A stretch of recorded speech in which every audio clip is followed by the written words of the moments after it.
ৰাজুৱে গুৱাহাটীত তাৰ মাক-দেউতাকৰ সৈতে বসবাস কৰিছিল। ৰাজুৱে গুৱাহাটীৰ এটা কোম্পানীত কাম কৰিছিল। কামৰ বাবে সি ইফালে-সিফালে যাবলগীয়াও হৈছিল।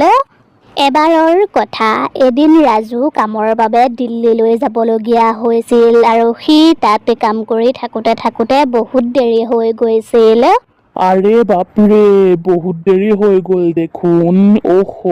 মই এতিয়ালৈকে হোটেল এখনো বুক কৰা নাই। দেৰি হোৱাৰ বাবে অফিচৰ ওচৰে-পাজৰে ৰাজুৱে এখন হোটেল বিচাৰিলে আৰু সি হোটেলখনৰ ভিতৰলৈ সোমাই গ'ল। ছাৰ, কওকচোন। মই থাকিবলৈ মোক এটা ৰুম লাগিছিল। পাম নেকি বাৰু ৰুম এটা? ক্ষমা কৰিব ছাৰ, আজি আমাৰ হোটেলত এটাও ৰুম খালী নাই। এজন মানুহে তেওঁলোকৰ আলহী থাকিবৰ বাবে গোটেই কেইটা ৰুম বুক কৰি থৈছে। তেওঁলোকৰ ঘৰত বোলে বিয়া আছে। প্লিজ মেডাম, মোক অকণমান সহায় কৰক। আজি থাকিবৰ বাবে মোক এটা ৰুম দিয়ক। মই কালিলৈ ৰাতিপুৱাই ইয়াৰ পৰা গুচি যাম। চৰি ছাৰ, আপুনি বেয়া নাপাব, এটাও ৰুম খালী নাই। ৰাজুৱে বহুত জোৰ কৰিলে, কাৰণ তাৰ বহুত ভাগৰ লাগি আছিল। তাৰ গাত আৰু শক্তি নাছিল বেলেগ হোটেল বিচাৰিবলৈ। ছাৰ, এটা ৰুম খালী আছে। তেতিয়াহ'লে আপুনি নিদিয়ে কিয়? মই কিমান সময়ৰ পৰা আপোনাক কৈ আছো। ছাৰ, সেই ৰুমটোত ৰিস্ক আছে। তাত বহুত কিবা-কিবি ঘটনা হৈ থাকে। বহুত মানুহৰ পৰা কমপ্লেইন আহিছে। তেনেকুৱা একো কথা নাই মেডাম, আপুনি চিন্তা নকৰিব। মোক সেই ৰুমটো দি দিয়ক। ঠিক আছে, হ'ব বাৰু, কিন্তু এটা কথা, সেই ৰুমটোত যদি আপোনাৰ কিবা হয় তেতিয়াহ'লে কিন্তু আপুনি এই হোটেলখনক দোষ দিব নোৱাৰিব। ঠিক আছে, হ'ব বাৰু মেডাম, আপুনি চিন্তা নকৰিব। মোৰ বৰ ভাগৰ লাগিছে। আপুনি এতিয়া মোক সেই ৰুমটোৰ চাবিটো দিয়ক। ছোৱালীজনীয়ে ৰাজুক চাবিটো দিলে আৰু সি ৰুমলৈ যাবলৈ ধৰিলে। ছাৰ, ৰাতি আপুনি সাৱধানে থাকিব আৰু আপোনাক যদি কিবা বস্তুৰ প্ৰয়োজন হয় তেতিয়াহ'লে আপুনি আমালৈ ফোন কৰিব। ঠিক আছে, হ'ব বাৰু। ৰাজু বৰ ভাগৰুৱা হৈ আছিল আৰু সি পটাপট ৰুমলৈ গ'ল। পটাপট গাটো ধুই লওঁ আৰু তাৰ পাছত আহাৰ খাই শুই যাওঁ। মোৰ বৰ ভাগৰ লাগি আছে আৰু মোৰ বৰ ভোকো লাগিছে। তাৰ পাছত ৰাজুৱে টাৱেলখন লৈ গা ধুবলৈ গ'ল আৰু সি গা ধুই থাকোঁতে পটককে পানী নহা হৈ থাকিল। আৰে, কি হ'ল আকৌ? পটককে দেখোন পানী নহা হৈ থাকিল। ৰাজুৱে কথাটো কোৱাৰ পাছতেই পানী আকৌ আহি গ'ল আৰু তেতিয়াই ৰাজুৱে ক'লে, পটাপট গাটো ধুই বাহিৰলৈ ওলাই যাওঁ, কি ঠিক পানী আকৌ গুচি যায় কিজানি।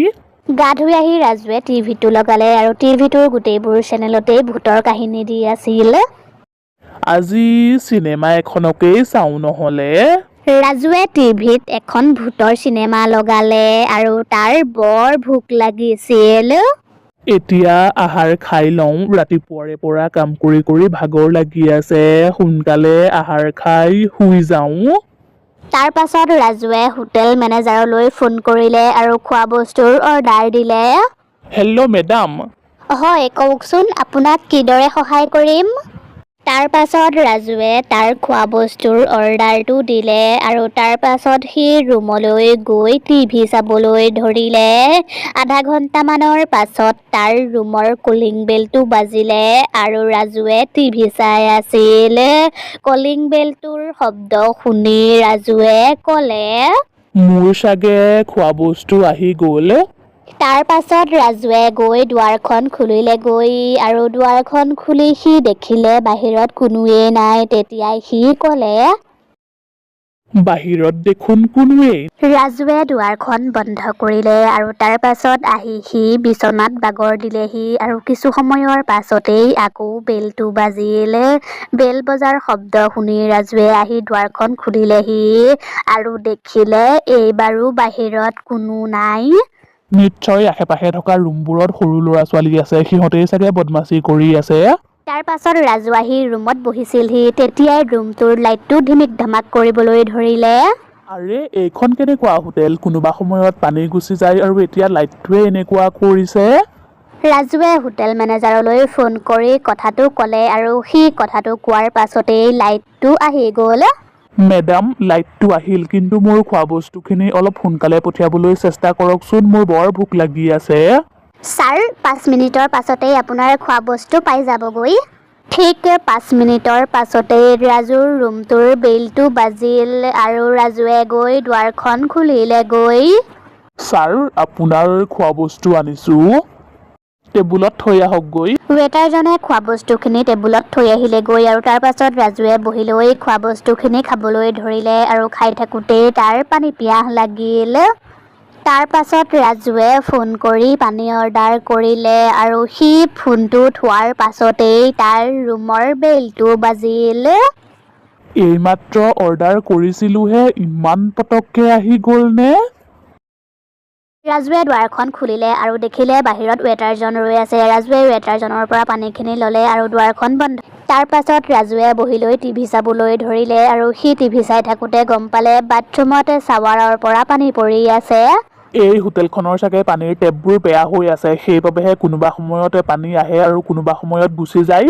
ৰাজুৱে সেই সময়লৈকে সকলোবোৰ সাধাৰণ বুলিয়েই ভাবি আছিল, কিন্তু সি যেতিয়া বাথৰুমৰ ভিতৰলৈ সোমাই গ'ল তেতিয়া সি বাথৰুমৰ ভিতৰত যিটো দৃশ্য দেখিলে সেইটো দেখি সি থতমত খাই গ'ল।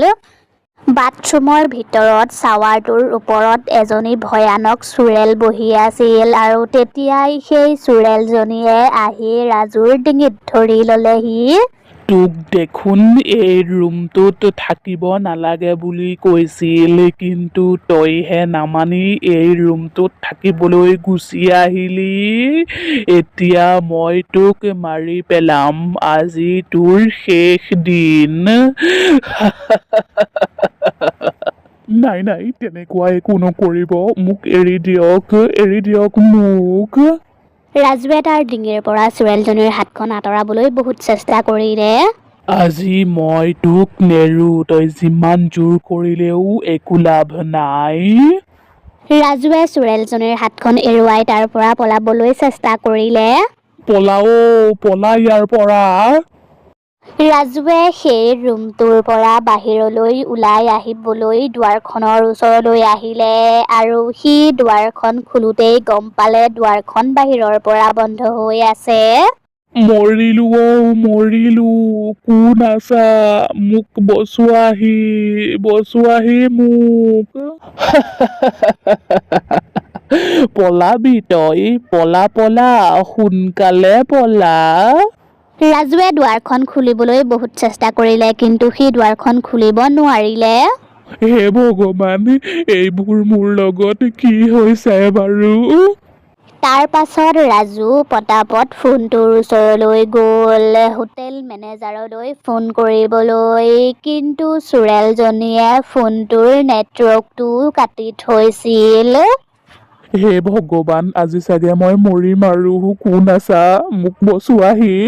তোক আজি কোনেও নাহে বচাবলৈ। মোক একো নকৰিব, মোক এৰি দিয়ক, মইনো আপোনাৰ কি অপকাৰ কৰিলো? মই তোৰ সকলোবোৰ কথা শুনিছিলো, তই কি কৈ আহিছিলি ভূত চুৰেল একো নাই, এতিয়া গম পালি ভূত চুৰেল আছে নে নাই? মোৰ ভুল হৈ গ'ল, আপুনি মোক ক্ষমা কৰি দিয়ক, মই আৰু এনেকুৱা কথা আগলৈ কেতিয়াও নকওঁ। তাৰ পাছত চুৰেলজনীয়ে আৰু কিবা কিবি ঘটনা কৰিবলৈ ধৰিলে। টিভিটো নিজে নিজে অন অফ হৈ আছিল আৰু সেই ৰুমটোৰো লাইটবোৰ ধিমিক ধামাক কৰি আছিল। তেতিয়াই পটককে ৰাজুৰ মনত পৰিলে সি তাৰ অফিচৰ বেগটোত সদায়েই এখন হনুমান চালিচা লৈ ফুৰে। তাৰ পাছত ৰাজুৱে অকণো সংকোচ নকৰাকৈ পটাপট তাৰ বেগটোৰ ওচৰলৈ গ'ল আৰু বেগৰ পৰা হনুমান চালিচাখন উলিয়াই পঢ়িবলৈ ধৰিলে। ৰাজুৱে হনুমান চালিচাখন পঢ়াৰ লগে লগেই চুৰেলজনীয়ে চিঞৰ বাখৰ কৰিবলৈ ধৰিলে। ৰাজুৱে একেৰাহে হনুমান চালিচাখন পঢ়িয়েই আছিল। তেতিয়াই চুৰেলজনীয়ে ক'লে, ঐ তই মনে মনে থাক, এনেকুৱা নকৰিবি এনেকুৱা। ৰাজুৱে একেৰাহে হনুমান চালিচাখন পঢ়ি আছিল আৰু তেতিয়াই সি মন কৰিছিল চুৰেলজনীয়ে জোৰ জোৰকৈ কান্দি আছে। ঐ এনেকুৱা নকৰিবি, নহ'লে মই এতিয়া শেষ হৈ যাম। তেনেকৈয়ে কিছু সময়ৰ পাছতেই চুৰেলজনী জ্বলি ভস্ম হৈ গ'ল আৰু চুৰেলজনী শেষ হোৱাৰ পাছতেই ৰাজু পটাপট দুৱাৰখনৰ ওচৰলৈ গ'ল আৰু সি দেখিলে এতিয়া দেখোন দুৱাৰখন খোল খাই গ'ল। তেতিয়াই ৰাজুৱে গম পালে সেই ৰুমটোত বহুত সময়ৰ পৰা এজনী চুৰেলৰ ছায়া আছিল, কিন্তু এতিয়া সকলোবোৰ ঠিক হৈ গ'ল। তাৰ পাছত ৰাজুৱে তাৰ বেগটো ল'লে আৰু চুপচাপ তাৰ পৰা গুচি গ'ল।